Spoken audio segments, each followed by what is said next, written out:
মানুষ যা বিশ্বাস করে অধিকাংশ সময় সে তাই হয়ে ওঠে। আমি যদি বিশ্বাস করি আমি করতে পারবো না, তবে আমি কাজটা কখনোই করতে পারবো না। কিন্তু আমার মধ্যে যদি বিশ্বাস জাগরিত হয় আমি কাজটা করতে পারবো, তবে সেই কাজটা করার মতো যোগ্যতা আর সাহস অর্জন করতে পারবে তুমি। যখনই তুমি কোনো কাজ করার সামর্থ্য অর্জন করবে অথবা সেই কাজটি শেষ করার স্বপ্ন দেখবে, তখনই শুরু করো। সাহসের মধ্যে এক ধরনের দক্ষতা আছে অন্তর্নিহিত শক্তি আর জাদু। এখনই এটা শুরু করা দরকার। মানুষ হলো ঈশ্বরের সর্বশ্রেষ্ঠ সৃষ্টি। মানুষ কেন নিজেকে হিংসার দ্বারা আবদ্ধ করে রেখেছে? আমি 5 জন মানুষকে দেখতে পেলাম, বিশ্ব সভ্যতার 5 জন শ্রেষ্ঠ মানুষ।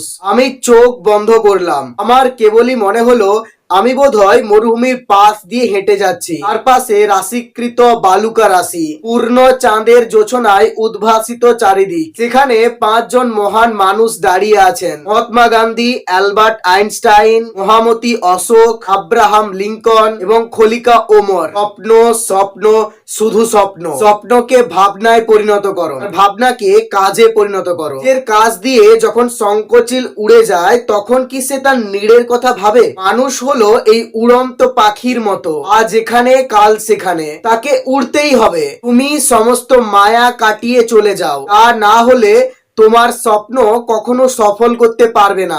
প্রত্যেকটা মুহূর্তকে সৎ ব্যবহার করতে হবে। জীবন কতগুলো মুহূর্তের সমষ্টি মাত্র।